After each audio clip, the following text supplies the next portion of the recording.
fear is not real. The only place that fear can exist is in our thoughts of the future. It is a product of our imagination, causing us to fear things that do not at present and may not ever exist. That is near insanity. Now, do not misunderstand me. Danger is very real, but fear is a choice. We are all telling ourselves a story.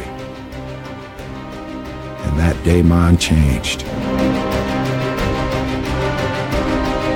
Hello, Now Playing listeners. Stuart here with a very important message for this holiday season. Each year, our podcast celebrates the cinematic arts by exploring the joys and struggles of various film franchises. But as you know, some movie series aren't as lucky as the ones you like to watch. Their individual installments are plagued with unbelievable plot twists. They make unnecessary drama out of bird droppings landing in community pools or wind blowing through the trees. They leave their child stars out in the cold to flail in cloying, highly degrading moments of sentimentality. These movies need your love so badly. Won't you please help?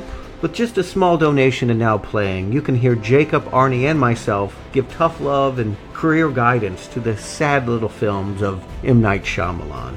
This week we clean up the mess that Will and Jaden made in After Earth. Take a listen to a small clip of the show.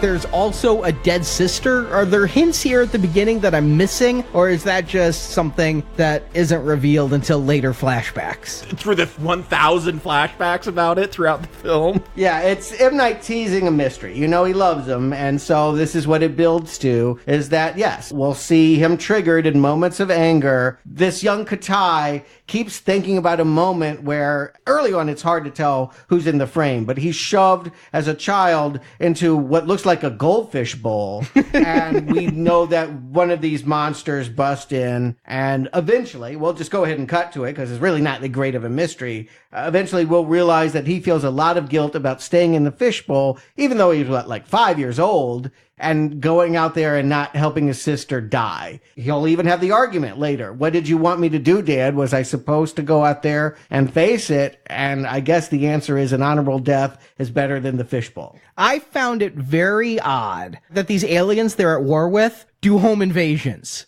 That was the thing that blew my mind, because I thought we were at war. I thought there was a battlefield and we were fighting them back. Not that they were coming in and breaking into... Did they know this was Rager's house? Ding dong!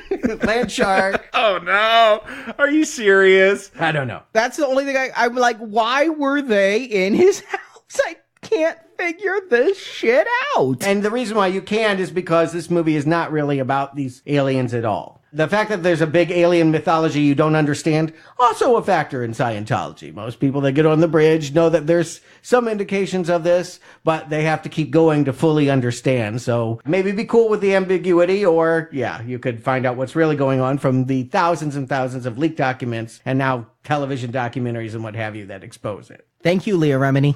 But the next thing I don't understand... This is going to be a long show if we discuss everything we don't understand. Because every line of dialogue there for me.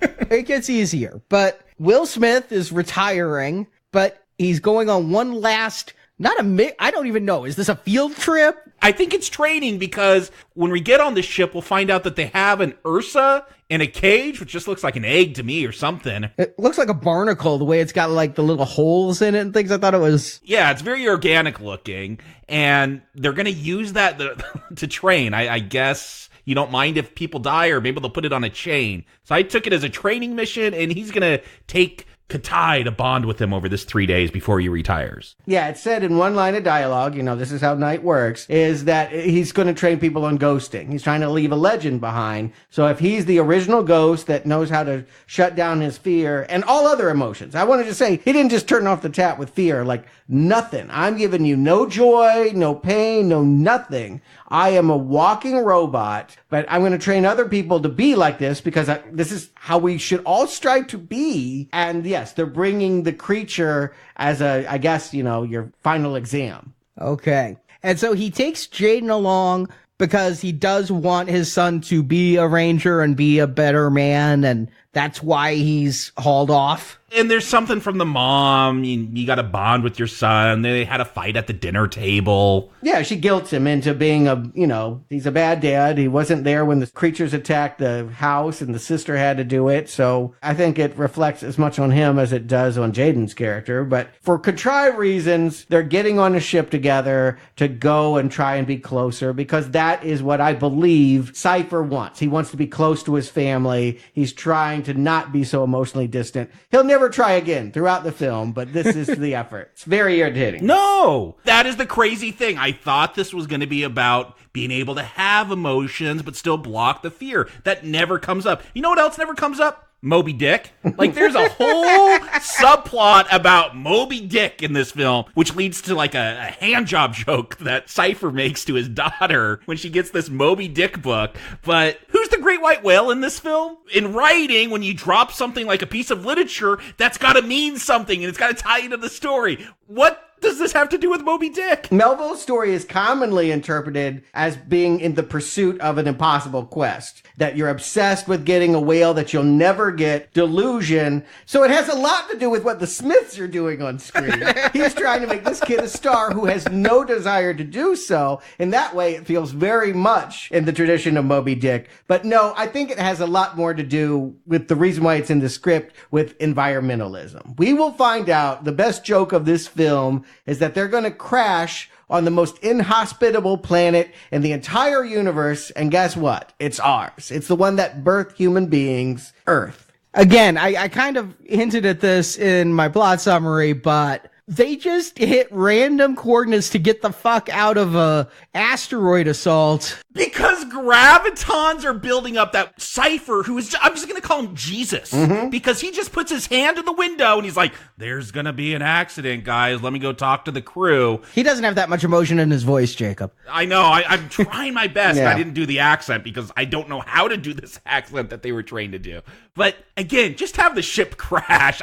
All this stuff about gravitons and asteroids, and now we got to go through a wormhole. It's needlessly complicated. We're supposed to see he's more in tune with the universe and maybe how the ship works than how his family works. That's how I'm trying to read this character. But all of this is thoroughly unnecessary. When they finally crash on Earth, we're going to find out humans obviously haven't lived there for 1,000 years. And all of these creatures have evolved to kill even the whales. Stop right there. No humans for 1,000 years, and all the animals have evolved to kill the humans that haven't been there for 1,000 years, and also evolution takes much longer than 1,000 years. What is going on in this film?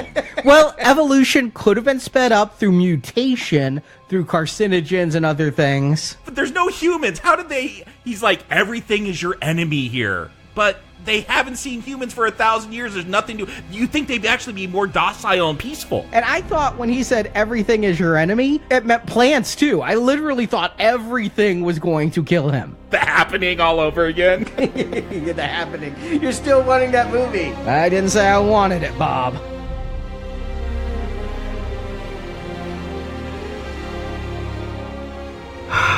Such awful filmmaking, but you can make a difference. Ensure that all of Shyamalan's travesties receive much needed holiday cheer when you head over to nowplayingpodcast.com. Click the banner at the top of the page and follow those instructions on how to become a gold level donor. Your $30 contribution motivates our hosts to complete 11 podcast reviews of Night's creatively malnourished thrillers, fairy tales, and horror movies. And as a special thank you, we will also include 5 additional podcasts covering the erratic genius of another noted genre filmmaker, Dario Argento. His Three Mothers trilogy contains a horror classic, Suspiria, as well as a forgotten middle child, Inferno, and much hated Mother of Tears. You'll get all 3 of those shows, as well as a review of the 2018 Suspiria remake starring Tilda Swinton, and Phenomena, a movie that took away Jennifer Connelly's dignity and her finger. All 5 shows, that is our 2018 Silver Level series, will be bundled with the Shyamalan Gold Level shows when you pledge $30 or more to Now Playing this season. I speak for everyone here when I say thank you so much for letting us know that you care about ad-free, independently produced podcasting. Your contribution helps ensure that we can continue to provide free content on a weekly basis throughout 2019 and beyond. Much love, much gratitude. I'll talk with you soon.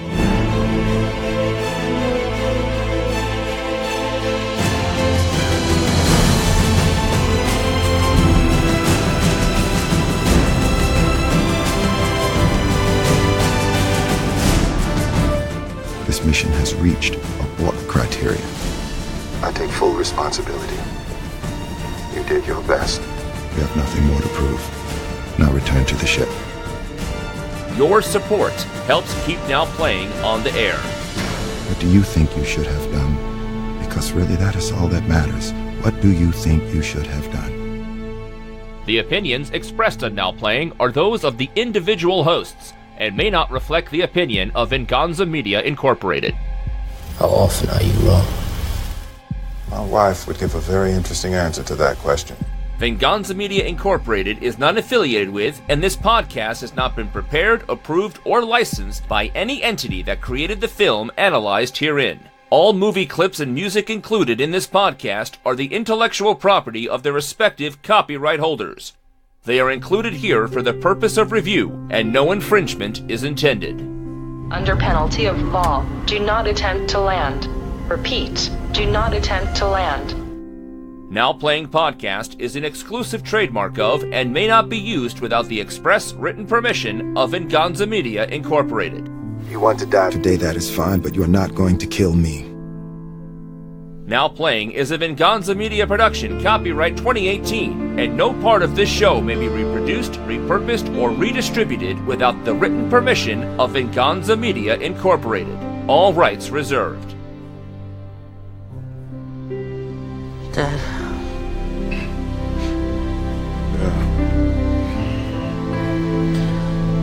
I want to work with Mom.